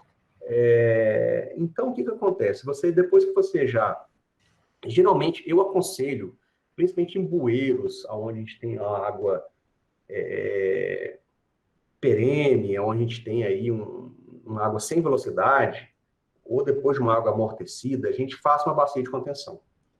depois do bueiro, ou seja, a jusante do bueiro. Ou após, você tem lá as captações superficiais de água, né, as valetas, as sarjetas, que às vezes você joga isso numa escada, né, de dissipação de energia, ou após um gabião, que vai, né, dissipar isso também, dependendo do caso, que você faça uma bacia de contenção. Essa bacia de contenção, ela vai receber essa água, esses finos, eles vão sedimentar ali e por cima, né, vai verter essa água mais limpa. Veja, então, que carece, periodicamente, de manutenção. Você ir lá com a máquina e tirar esses sedimentos que estão ali dentro e levar para um local adequado. Né? Então, você faz a pergunta para mim, como que você vê isso? Cara, de suma importância. Principalmente em áreas ambientalmente sensíveis. Quando você mudou o ambiente, você tem uma área de preservação ambiental, uma APP, você tem que fazer uma bacia de sedimentação, né? Para você captar isso aí e dar o adequado manejo. Essa que eu estou mostrando na foto é uma bem simples, existem, na verdade, duas, que é essa que eu estou dando exemplo, e uma que a gente joga o resto do concreto, tá? São duas. Então, por exemplo, tem uma também que aí a gente está fazendo a obra, tem concretagem de pontes, bueiros, etc. E aí, quando eu tenho que... Estou no final da obra, tenho que lavar o caminhão betoneira, né?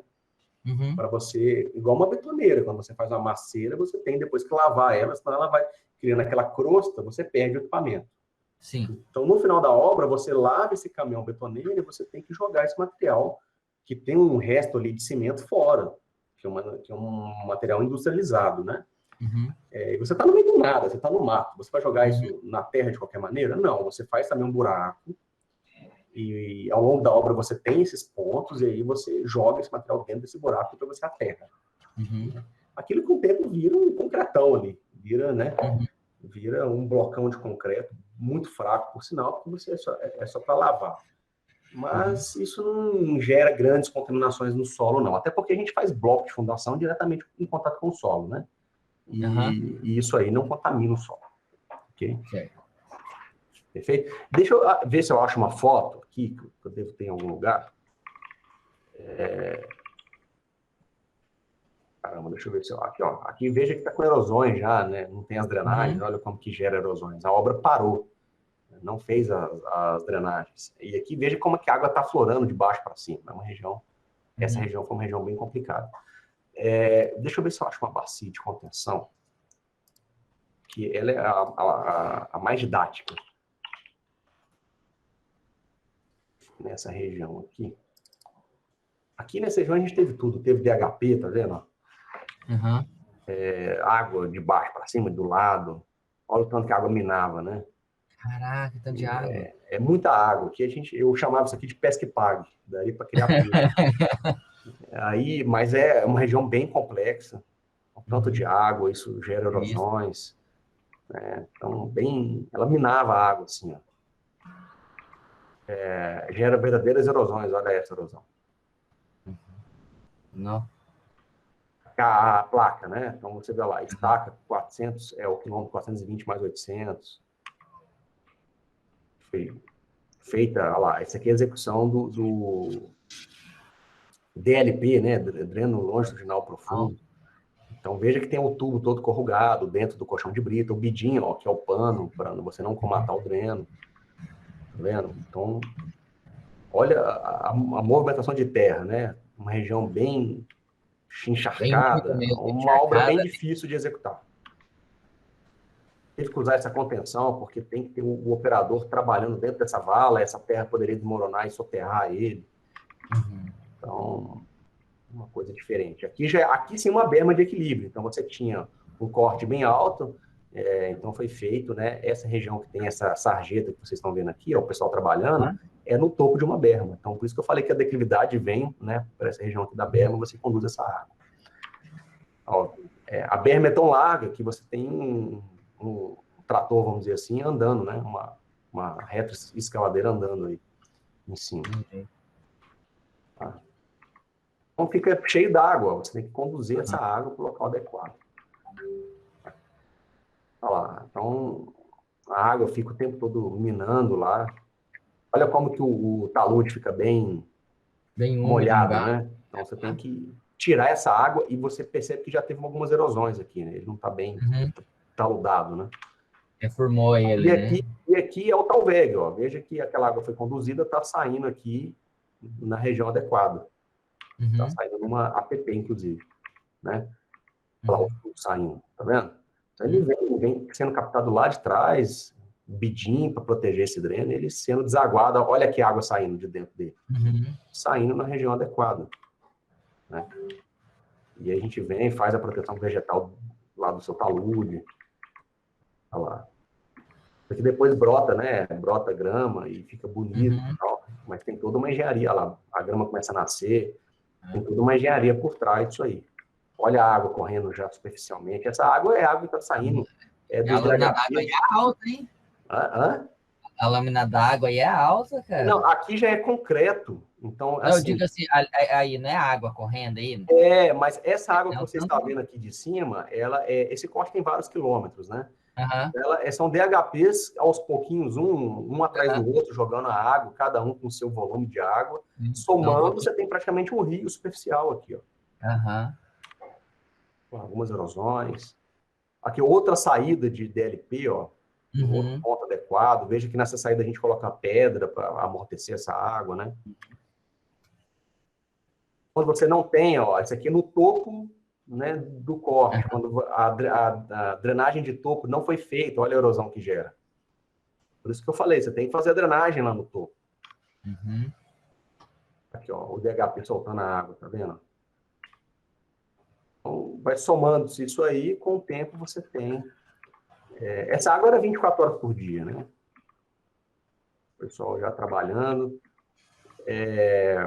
Aqui uma erosão que aconteceu. Aquele talude lá, aquela erosão foi por falta de valeta de proteção de talude. Essa aqui também, ó.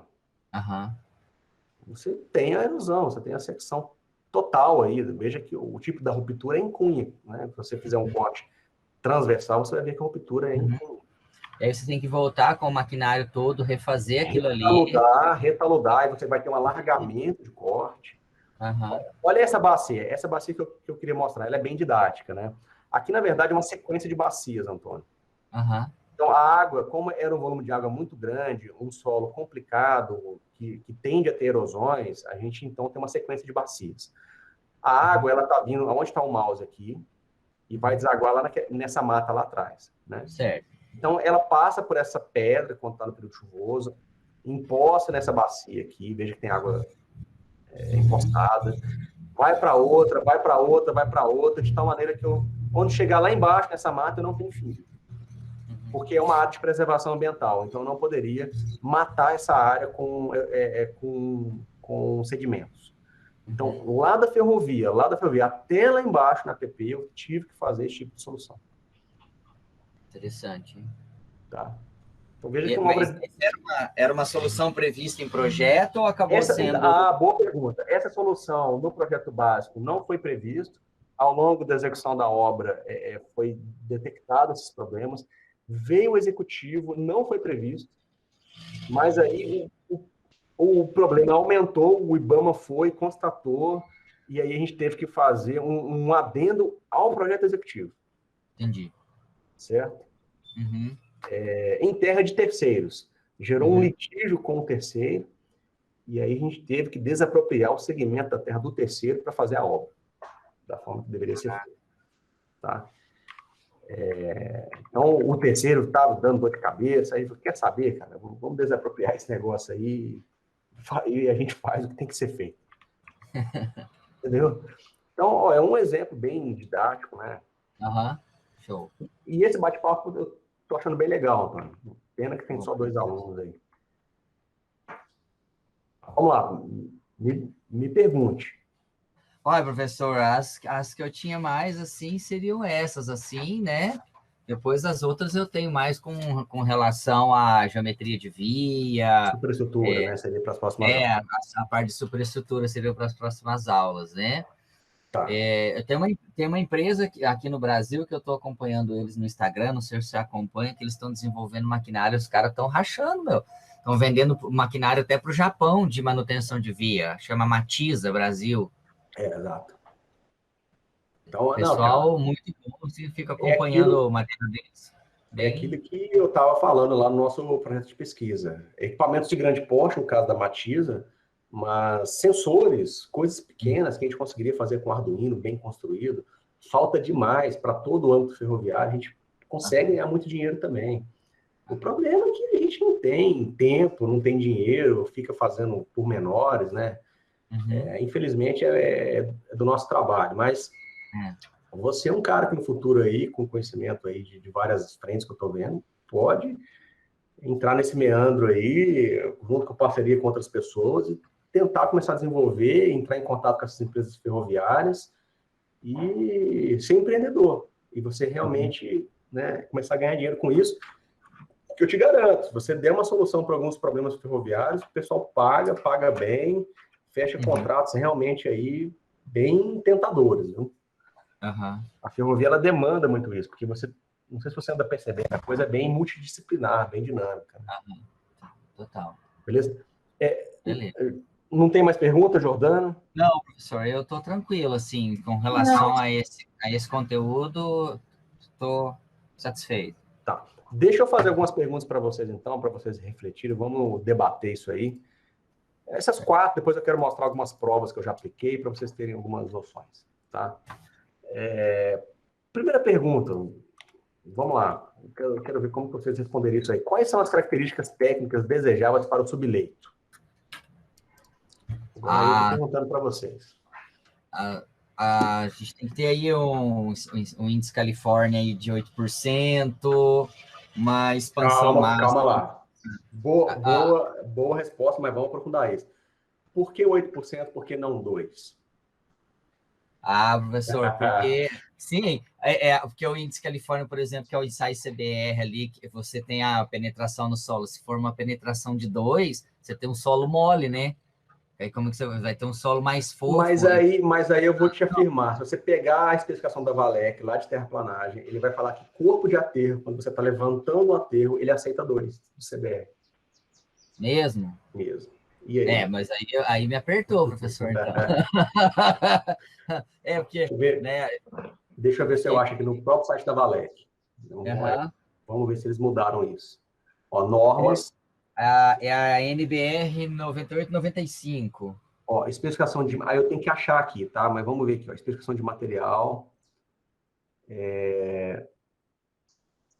Especificação de projeto. Deixa eu ver se é aqui.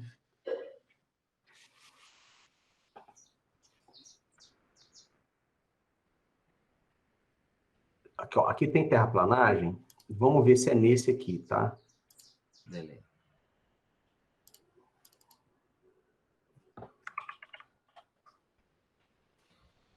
Vamos ver se é nesse aqui.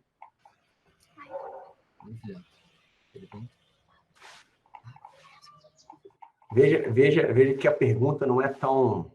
A pergunta é simples, a resposta nem tanto. Vamos lá. Não é nesse aqui. Deixa eu ver.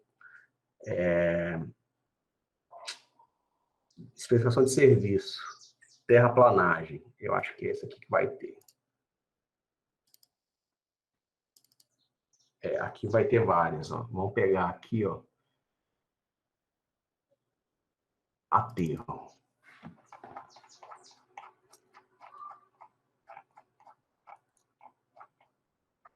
Por isso que tem que ler as normas. Entendeu, Antônio?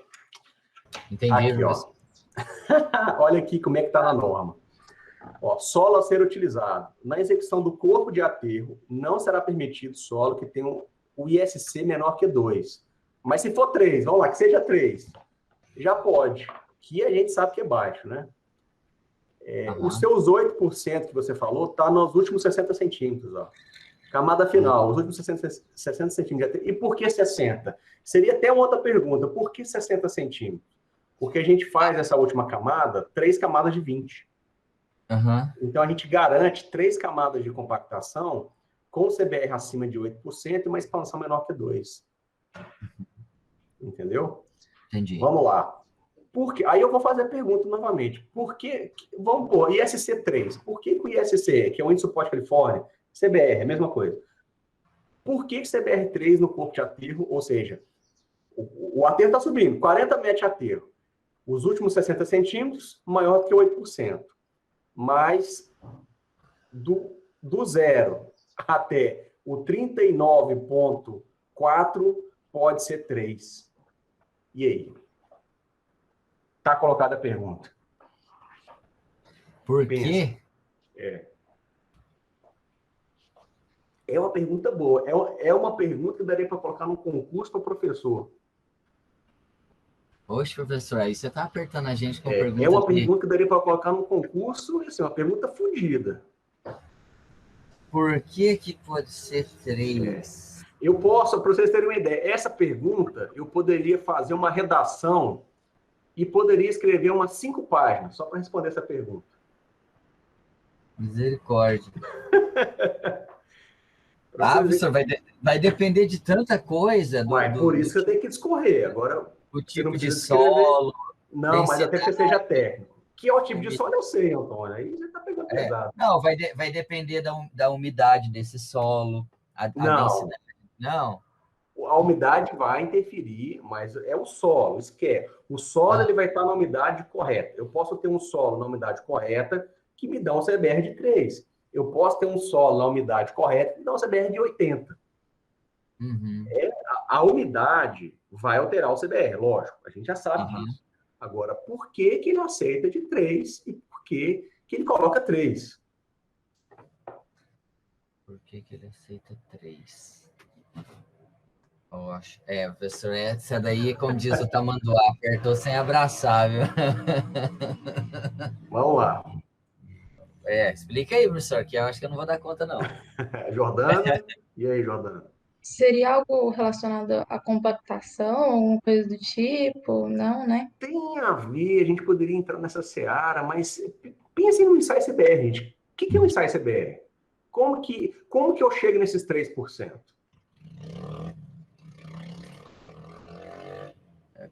Eu sei que o CBR você tem que ter uma penetração aí de 2,5 milímetros do pistão na amostra, não né? Não só, Antônio.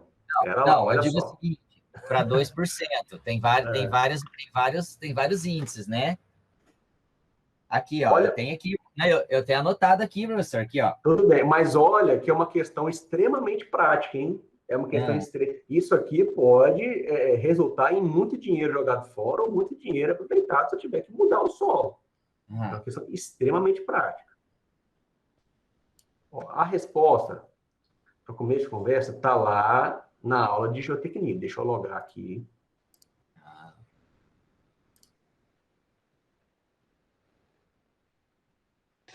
Seria alguma coisa de fator de segurança também? Alguma coisa do tipo? Não, primeiro vocês têm que entender que é esses 2, 3%. Aí. Vamos lá, vamos baixar a geotecnia aplicada, vamos baixar o material de aula. Eu vou mostrar o caminho das pedras dentro daquilo que vocês já receberam. Veja que é uma pergunta que se eu colocasse em prova hoje, você já estava lascado, hein? Essa pergunta é uma pergunta capciosa, professor, malvada. Mas vocês estudaram, pô. Não, tô brincando, sim, tô brincando. Ó, vamos lá, ó, aqui é o material de aula, tá? Geotecnia. Vamos lá no sumário, onde ele fala de CBR. E eu poderia dar uma prova com consulta, hein? Que seria se enrolar. Vamos lá. Vamos pegar aqui, cadê o CBR? Aqui, ó, CBR. A CBR, aqui no texto vai ter que o CBR, vai falar sobre o ensaio. Ó, primeiro que não é só... Você tinha falado 2,54, né? Primeiro que não é só isso. Eu tenho 2 pontos. Eu tenho 2,54 e 5,08. Uhum. Tá? Aí você faz a curva lá, etc. Certo. O importante começa aqui, ó. Você tem que entender isso aqui, ó. É essa equação que dá o CBR. Certo? Então, vamos entender, ó. Ele pega 2 pontos de referência lá no ensaio. Eu tenho que entender o ensaio para conseguir responder essa pergunta. Começa por aí. Ó, 2,54 de pressão me dá 6,9 MPa.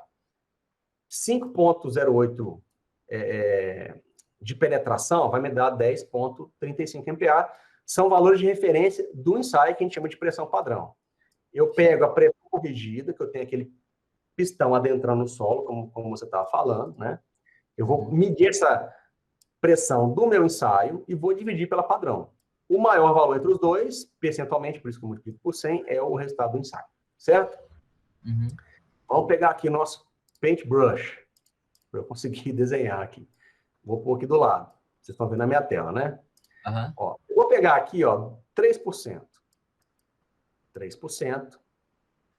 Vou colocar aqui, ó, em cima, pressão padrão. Vou deixar PP, certo? Vou dividir pela, desculpa, a pressão calculada e corrigida. Então, pressão calculada. Vou dividir pela pressão padrão. Vamos supor, vamos pôr a menor aqui para favor de segurança. Não vou usar os 10, vou usar os 6,9. 6,9. Isso aqui é em MPa, certo? Então, em cima já vai dar em MPa, vezes 100. Tudo bem? O que eu tenho aqui na minha equação para o CBR de 3%? A pressão calculada e corrigida. Essa é a pressão que o solo suportou no ensaio. Uhum. Pronto, aí. Começa por aqui. Vamos lá. Vou pegar aqui a calculadora. Vou pegar lá, ó. 3, eu quero isolar a pressão calculada, certo? 3 vezes 6,9 dividido por 100. Deu 0,207. Tudo bem? Certo. Então, olha como... Aqui eu ainda estou na matemática, nem entrei na teoria. Então, 0,209 o quê? MPa. 207. MPa. 207, né? 207. Então, isso aqui dá 207 o quê? KPa. Tudo bem? Uhum. Essa é a pressão que meu solo, em tese, suporta. Agora, vamos lá, pessoal. Olha aqui como que a partir de um ensaio, um relógio percentual, eu chego na pressão que o solo suporta. A brincadeira começa aqui. Vamos lá. Tensão não é força por área? Uhum. Tudo bem. Você pega esse 207, KPa, está aqui, igual uma força que eu estou aplicando no meu aterro dividido pela área superficial do aterro. Vamos colocar para cada 1 metro quadrado. 1 metro quadrado. Para ficar mais fácil, como aqui eu coloquei metro quadrado, né? PA, o que é Pascal? Pascal é Newton por metro quadrado, não é isso? É isso. Então, eu posso escrever, deixa eu reescrever aqui do lado. Eu tenho 207 mil, porque é K, newtons por metro quadrado. Não é isso? Uhum. Igual a força dividido por 1 metro quadrado. Então, eu posso cortar metro quadrado com metro quadrado, não posso? Pode. Então, a força que esse solo suporta é o quê? 207 quilonewtons. É a força que 1 metro quadrado desse solo suporta. Olha onde eu estou chegando. 3% de CBR naquele solo suporta 207 quilonewtons em 1 metro quadrado. Uhum. Certo? Bem, eu poderia ir extrapolando isso aqui até chegar lá na carga da roda, na área que a roda, na verdade, está aplicando de tensão. Se eu tenho a área e tem a tensão, eu sei a força. O importante que vocês entendam é o seguinte, a norma, traduzindo, ela está afirmando para mim que com 3%, cadê a norma? Que com 3% de CBR no corpo de aterro, eu suporto, o solo ele tem capacidade de carga para suportar a força. Uhum. Que está chegando. Qual que é a força? Depende do trem que está trafegando lá em cima e de todo o solo que está para cima. Agora, eu posso, sem fazer uma análise, como eu estava fazendo, né? Aqui a brincadeira começa nessa análise que eu estava fazendo aqui no paintbrush para vocês. Agora, eu não terminei a brincadeira. Eu posso dizer que 3% suporta aqueles esforços? Não sei. Depende do trem. Agora, o CBR, mais importante, aí vem para a parte teórica da questão. Então, só isso aí já dava uma folha de cálculo. Você faz lá, chegou, beleza, é tanto de força. Se eu colocar esse dormente diretamente em cima do solo, vai ter uma área tanto, para uma força de tanto, a tensão aplicada é de tanto, a tensão que o solo resiste é de tanto. Se a tensão aplicada for maior do que a tensão que o solo resiste, o solo rompe, ou ele tem uma deformação excessiva. Perceberam? A brincadeira começa aí. Só que o seguinte, CBR, se você ler o meu material, você vai ver lá que eu falo do CBR, falo do ensaio traxial. As cargas não são estáticas, são cargas vibratórias que geram outras condicionantes. Certo?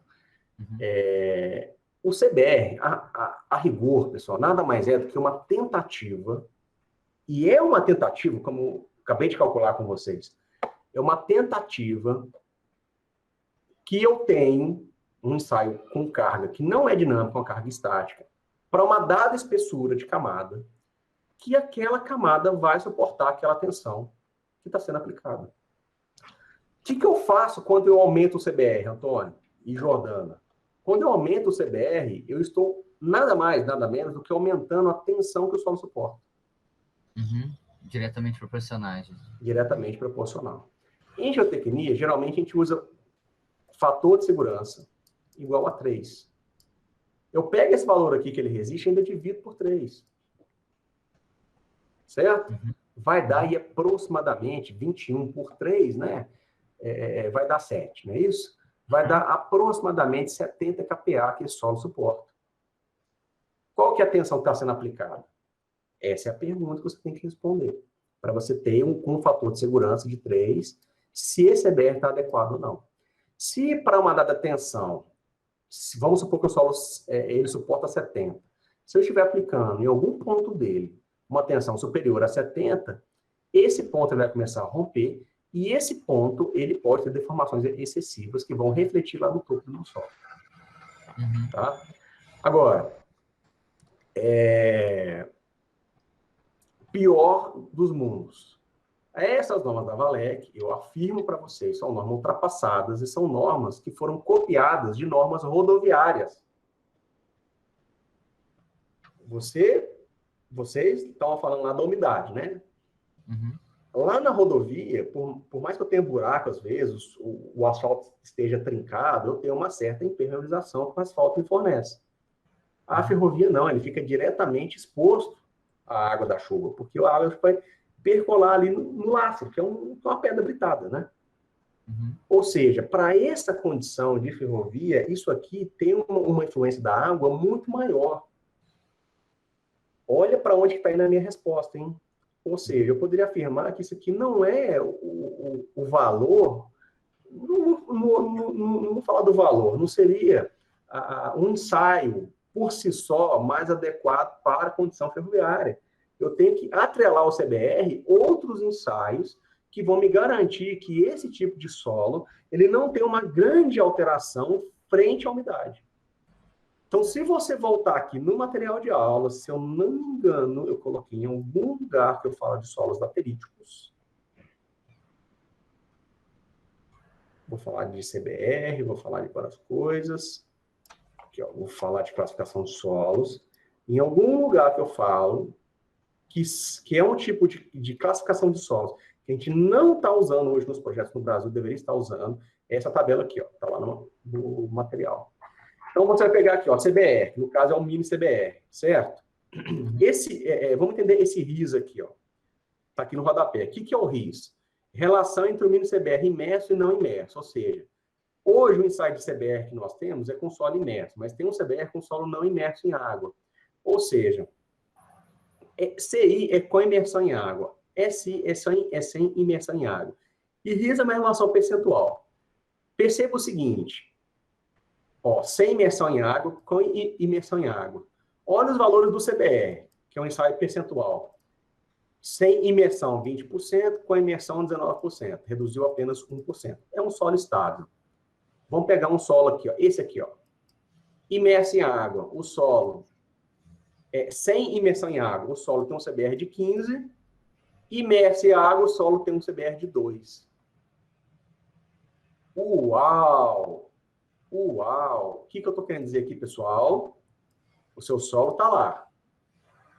Estável, sem umidade. A água atinge ele. O que vai acontecer com o CBR dele, que era de 15? Vai para 2. Esse aqui, ó, de 17, vai para 1. De 12 vai para 2, de 11 vai para 3. Veja que alguns solos são mais estáveis perante a água, outros solos não. Volta aqui no meu paintbrush. CBR remete ao quê? A capacidade de carga. Uhum. Se eu tenho lá o solo que resistia 207 e ele cai para 1, por exemplo, de CBR, ele vai cair aqui para 10 kPa. Ou seja, a minha ferrovia está estável, mas na hora que chove, que essa água consegue atingir o lençol lá da camada, esse aterro praticamente ele desmonta. Então, o que acontece? CBR por si só é um ensaio confiável? É o único ensaio que eu devo ter? Não. Não. E o que a norma me traz? Só o CBR. Só o CBR. Tá aqui. Tem outras classificações. O solo ele vai me trazer lá a classificação expansão. Isso aqui a gente mexe também com expansão. O CBR, ele já está sendo... esse CBR que está em norma, ele já é úmido, né? Mas veja que falta coisa aí. Eu quero que vocês entendam que falta coisa nessa norma. Então, quando veja que eu estou indo para uma questão de classificação de solos, eu estou indo para uma questão de capacidade de carga, eu estou para uma questão de ensaio, posso expandir para uma questão de outros ensaios que seriam mais corretos. Por isso que eu falei, é uma pergunta, quer dizer, a minha pergunta, quer dizer, é uma pergunta que eu poderia estar colocando para concurso para professor da UFG. Com certeza. Tá? Porque o cara mostraria que ele entende tudo isso, que ele entende dos ensaios, que ele entende capacidade de carga, que ele entende que o CBR não é o mais adequado, ele poderia expandir para outros ensaios serem mais adequados, entrar nessas nuances. Dá uma 5, cara, isso aqui dá uma dissertação de mestrado, uma tese de doutorado, dá um TCC de vocês. E um TCC bacana pra caramba. O aluno que fizer, tá aí uma sugestão, é um TCC que você pode discorrer entre várias frentes, né, e mostrar o perigo disso aí. Tudo bem, Antônio? Tranquilíssimo, professor. Maravilha.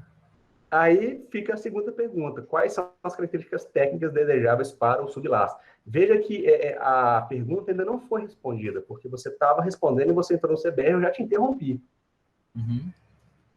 Tá?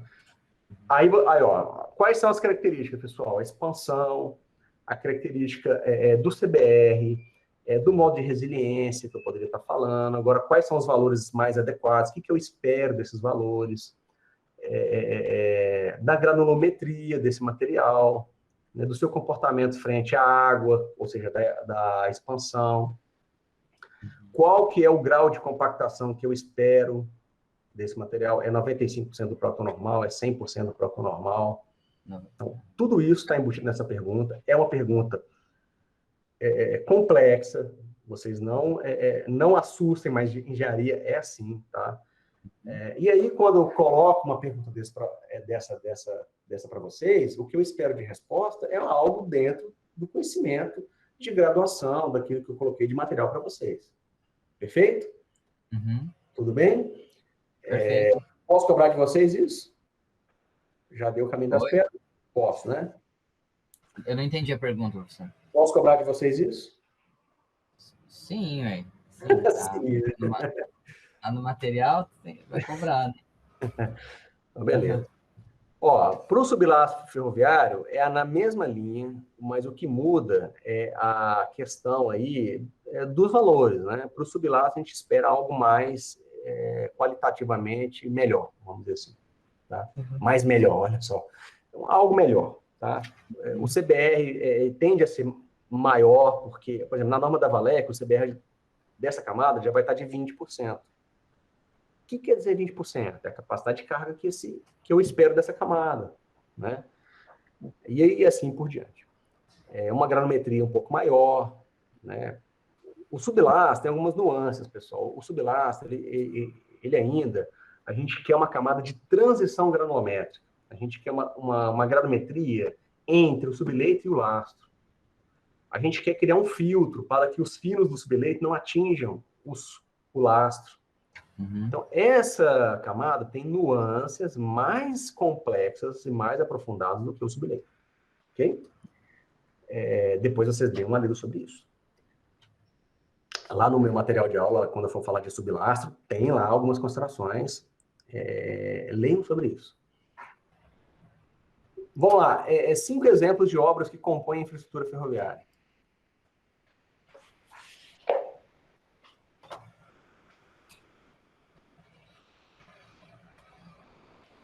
Perdão. 5 obras que compõem a infraestrutura ferroviária. Certo. A gente tem aí as obras complementares, como cercas. Eu não sei tudo de cor, não, muito assim, mas temos as complementares, como cercas, proteção vegetal, obras de drenagem, bacia de contenção. Sinalização também entra, professor? Desculpa te cortar, Antônio. A parte de sinalização também conta? Sinalização, a gente, assim, não seria bem uma infraestrutura, mas assim, sim, tá, Jordana? A gente tem uma parte dela de super e uma parte de infra. Tá? Aquelas passarelas também, né? De animais também entraria como infraestrutura nessa parte? Ou seria de apoio? A gente, assim, aí depende muito da literatura, mas a gente poderia colocar pontes, viadutos, bueiros, túneis, tudo isso dentro, obras de contenção, né? Drenagens em geral. Então, assim, Antônio, você foi muito minucioso, mas assim, drenagens, obras de contenção, pontes, viadutos, são obras de infraestrutura ferroviária. Tá? São obras que, por si só, já demandam disciplinas específicas. Uma disciplina de pontes, uma disciplina de obras de contenção, que vão demandar outras bagagens também, certo? Certo. Que foge muito aí da nossa área de engenharia de transportes, muito voltado à engenharia civil, certo? Mas é importante que vocês saibam classificá-las dentro do contexto, ok? A última pergunta aí, qual a relação granulométrica entre o sublastro com o subleito e o lastro ferroviário? Está um pouco dentro da pergunta 3, mas agora eu fiz uma pergunta específica sobre isso. Relação granulométrica do sublastro com o subleito e o lastro ferroviário. Bom, primeiro que entre elas tem que ser...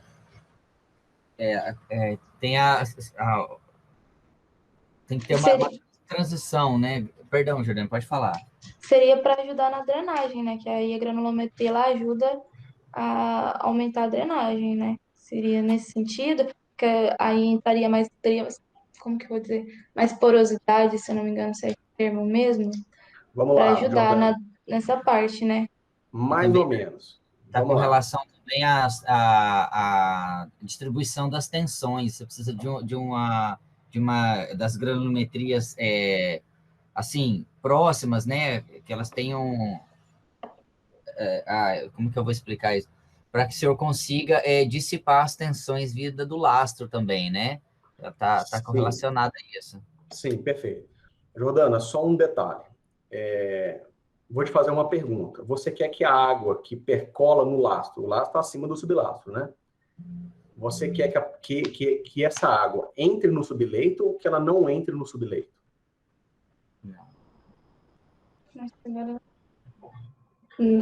Não entre, né? Não entre. Porque a gente sabe que a água vai alterar as características do solo sempre para pior, né? Nesse caso, que a gente está distribuindo tensões. Então, você fala para mim da drenagem do sublastro. Aí eu vou agora te fazer uma pergunta. Se você falou que a granulometria tem que ser tal qual, que favoreça a drenagem, mas você acabou de me falar que você não quer que a água adentre no subleito, por favor, explique melhor, então, como que deve ser essa granulometria. Ixi, professor. Agora eu contradizi as duas coisas agora. Por isso que eu te fiz essa pergunta. Você contradizeu. Poxa, professor, o senhor tá então, mal, hein? Ele tem que ser compactado. A granulometria tem que ajudar na compactação de tal forma que ela não entre, então, água. Seria nesse ponto. Mas seria na parte da compactação, né? Isso. E aí, Antônio?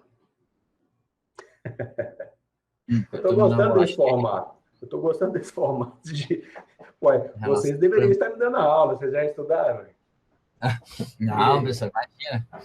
Olha, professor, eu imagino que tem total relação com a questão da drenagem, a granulometria, em partes, mas principalmente com a distribuição das cargas entre as camadas. Tudo bem, Antônio, vamos lá. Eu já te adianto que é um pouco de cada coisa. A Certo. gente não consegue agradar gregos e troianos. Uhum. Agora, eu estou dando o ponto da drenagem, porque a drenagem é importante. Lembra que o sublastro a gente coloca até um abalamento de 3% para cada lado? E aí, Sim, se não tem 3%, a água não vai infiltrar totalmente, ela vai escorrer parte dela para os dispositivos de drenagem. Então, pessoal, é o seguinte, o sublastro ele tem que atender a parte mecânica, ele tem que atender a parte de drenagem e atender a parte de filtro dos fios do subleito para o lastro, certo? Então, ele tem que ser, vamos entender, a curva granulométrica, vamos aqui para o meu paintbrush. Vamos lá, deixa eu jogar aqui, ó, curva granulométrica. Vamos ver o que aparece aqui, uma imagem. Aqui, apareceu várias imagens para mim. Vou pegar essa imagem aqui. Essa imagem aqui, vou usar ela como exemplo. Deixa eu copiar ela, jogar aqui no meu paintbrush. Deixa eu abrir um novo aqui. Quem diria que vocês estariam recebendo aula no paintbrush? Vamos lá. O lastro, por si só, a gente sabe que ele vai ter uma curva granulométrica parecida com essa aqui, ó. Certo? Vou colocar ela entre esses dois vermelhos. Tudo bem? Essa é a do sublastro. Do lastro. Por quê? O lastro, se você... não que ele esteja nesse ponto, né? Porque, na verdade, ela vai estar deslocada mais para esse local aqui. Quanto mais para a direita, mais grosso é o material, maior são os fragmentos. Quanto mais para a esquerda, mais finos são os fragmentos, tá? Então, o lastro, ele vai estar aí de 12 milímetros, até aproximadamente aí, vamos colocar aí 60 milímetros. É a ordem de grandeza aí dos fragmentos do lastro, pedra britada. Então, se aqui é 10 milímetros, ele vai estar, essa curva, ela vai estar mais ou menos nesse formato, mais para cá. Tudo bem? Uhum. Aqui tem escala logarítmica, então aqui é 10, aqui é 20, aqui é 30, 40, 50, 60. Então, essa curva do lastro, ele estaria aqui, assim. Tudo bem? Uhum. Dentro desse intervalo. Bem, então eu vou até apagar. Como é que eu deixo minha borracha grandona? Não sei, vou apagar. Ixi, está apagando tudo. Bem, vocês já entenderam. O meu solo, ele está mais ou menos aqui, ó. Vamos supor que é um solo bem fino. Vamos supor que ele está... Depende do solo, tá? Posso estar falando do solo mais arenoso ou solo mais argiloso. Vamos, para ficar mais didático, colocar um solo mais argiloso. Vamos supor que é essa curva aqui. Tudo bem? Ou seja, meu lastro está aqui, aqui seria o meu lastro, então esse aqui é o lastro, esse aqui é o meu solo. Caramba, então o que acontece? Eu preciso de um sublastro que esteja entre os dois. Automaticamente, pessoal, a minha curva granulométrica ela tem que estar entre os dois materiais. Aí eu tenho alguns problemas. Eu tenho um problema número 1, que é o problema de drenagem, né? Eu tenho aí um problema número 2, que é um problema de tensões. E eu tenho um problema número 3, que é um problema aí de filtro. Vamos colocar dessas três maneiras. E tem um problema número 4, que é um problema aí de rigidez. Só para a gente encerrar nossa aula com chave de ouro. Porque eu tenho uma reunião agora que inicia às 10. Pessoal, o que acontece? Do ponto de vista de drenagem, vocês concordam que quanto menor for o meu material, menos água vai para o meu subleito? Então, do ponto de vista de drenagem, eu teria que ter um material para sublastro próximo da própria curva granulométrica do solo, que é essa aqui. Vou deixar essa aqui em vermelho mesmo, tá? Tanto é que a argila tem menor permeabilidade do que um lastro, tanto é que o dreno é feito de pedra britada, né? Então, quanto menor foram os fragmentos, menos água passa, mais impermeável ele é, né? Bem, então eu preciso, numa primeira situação, uma curva mais próxima ali do meu subleito. Vamos do ponto de vista de tensões. Do ponto de vista de tensões, a gente sabe que solos maiores, por exemplo, pedra britada, tende a ter mais resistência do que a argila. Então, vou fazer aqui em verde. Então, o meu lastro está aqui do outro lado. Eu preciso, então, de uma curva que esteja mais próxima aqui do meu lastro. Caramba, já tem 2 extremos. Certo? Do ponto de vista de filtro, eu também tenho... Rapidinho, estão me chamando aqui, peraí. Faz o almoço lá fora, por favor. Lá fora. Feijão, arroz, faz uma carne e pica um tomate. Tá bom. Então, voltando aqui, pessoal. Desculpem aí. Eu tenho que fazer um filtro. Perceba, então, que o filtro mais próximo dessa curva 1, aqui seria a 2, né? Então, vou colocar aqui a curva 3, que também... Eu tenho uma outra questão também, que é o seguinte. A rigidez, né? A rigidez, o filtro já me atende esse 1 também. Então, vou pôr aqui 1 e 3. O 3 também está aqui. Então, vou pôr aqui uma curva mais próxima de cá. O que acontece com a minha rigidez? Eu preciso de um material, que aí a gente vai chamar de modo de resiliência, depois vocês dêem uma lida nisso. Né? Eu preciso de um material intermediário do ponto de vista de rigidez. Rigidez tem tudo a ver com deformação, que se deforma de forma intermediária entre o meu subleito e o meu lastro. Granulometricamente falando, para o mesmo material, eu vou precisar, deixa eu pegar aqui uma curva em rosa, que seja um material intermediário, que seria esse aqui. Veja que eu preciso, então, de materiais com características que estão tanto para o lado do solo mais fino, tanto para o lado do solo mais grosso, tanto para o lado do meio termo. O que eu faço? O que eu faço? Venho aqui e faço um material mais denso. Um material que atende aí, uma curva mais densa, que atende gregos e troianos. Perceberam? Percebeu, Antônio? Sim, professor, percebi. Então, o que acontece? O que a gente aprende? Qual que é o grande ensinamento dessa explicação? Tabelas, que é o que é a norma da Valec. Vamos lá na norma da Valec. Valec, posso vir aqui em Valec. Eu vou ter lá superestrutura. Vamos aqui baixar a superestrutura. Vamos abrir a superestrutura. Vamos ver, não está nessa norma, vamos aqui em especificação de projeto, especificação de material, todos os arquivos de especificação de material. Deixa eu baixar esse arquivo aqui, ele tem 20 e poucos mega. Vamos lá para a especificação de material, deixa eu ver se eu acho aqui do sublastro. Deixa eu ver se está dentro de superestrutura.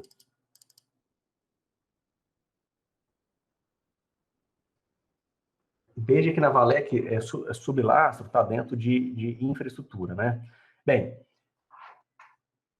deixa eu abrir o meu material de aula, que eu tenho, que estava no norma da Valec. Vou pegar aqui notas de aula, aí vocês vão vir aqui em infraestrutura. Vocês vão baixar aqui.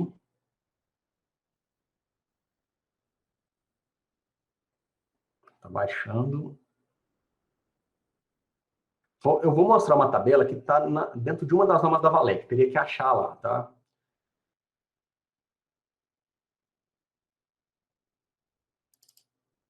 A nota de aula, aí você vai vir aqui em sublastro.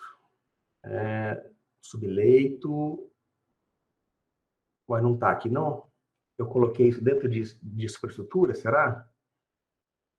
Ah, está aqui, ó, camada de sublastro, logo aqui em cima. Você vai ver aqui, ó, que tem alguns critérios de filtro, certo?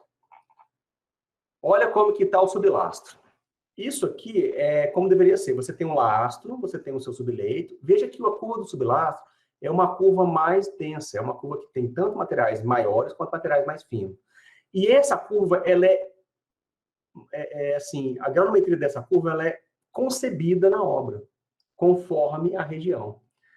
Mas o que nós temos nas normas, eu posso ter 2 sublastros, né, 2 níveis de sublastro. Eu tenho um lastro, tenho um subleito, faço um sublastro mais grosso, faço um sublastro mais fino. Posso ter isso também, se eu tiver uma dificuldade grande de ter um material que, de uma vez só, adeque a todas as condicionantes, respeitando esses critérios que estão aqui no material de aula. Agora, veja, essa aqui é a norma que está lá na Valec. A norma da Valec, ela me traz faixas, faixa A, faixa B, faixa C, faixa D, E e F. Se vocês plotarem essas faixas e compararem com faixa granométrica de laço e um subeleito mais fino, vocês vão ver que essas faixas, em geral, elas não me dão algo como eu preciso. E essa norma, e essa tabela que está lá na norma da Valec, ela é uma tabela copiada de uma norma rodoviária norte-americana, onde o solo é diferente e eu não tenho essas relações ferroviárias, porque na rodovia não tem um lastro para começo de conversa. Então, isso aqui é uma abominação total, porque quando a gente vem para essa teoria e olha para essas necessidades, né, eu precisaria de um material mais denso, como eu estou mostrando aqui nessas curvas. Essas curvas, aqui está traduzido para o português, mas ela tem origem de um estudioso lá da Austrália, que é o Papa de Laço do Mundo, que é o professor Indra Ratna. Eu tirei essas curvas do livro dele, certo? Então, esse é o ponto. Esse é o ponto que eu trago para vocês. Essa é a resposta mais ou menos nessa linha, a resposta da pergunta. Veja que não é trivial, que também é uma pergunta que daria aí para aprofundar, é uma pergunta também que daria para colocar aí no concurso público nessa área ferroviária de infraestrutura, tá? Vocês entenderam isso aí mais ou menos? Resumo dos fatos, eu preciso de uma curva de transição entre o lastro e o meu subleito. E o meu lastro nunca vai ser igual para todas as ferrovias do Brasil e o meu subleito nunca vai ser igual. Porque muda a liturgia. O solo de São Paulo é diferente do solo da Bahia. Entenderam? Sim, sim, claríssimo, professor. Entendeu? É isso. Então, aí, ó, uma prova que eu poderia com 4 perguntas simples, que ao mesmo tempo são perguntas extremamente complexas. Tudo bem, pessoal? Beleza. Alguém tem mais alguma pergunta? Não, professor, estou satisfeito, estou tranquilo. Está satisfeito? Tá? Pessoal, então, eu particularmente gostei dessa linha, veja que é uma aula bem dinâmica. Vamos fazer a mesma linha para a superestrutura ferroviária, tá? Mas vocês já perceberam, eu preciso que vocês estudem para que vocês consigam ter um nível de debate de alto nível. Senão a gente vai ficar, isso aqui é um dormente, isso aqui é um trilho, e a gente não vai conseguir avançar, né? A gente não vai conseguir avançar no que realmente é de interesse. E aproveitem, pessoal, aproveitem, o mercado está aí, demanda profissional qualificado. Então aproveitem um pouco do conhecimento que eu posso passar aí para vocês.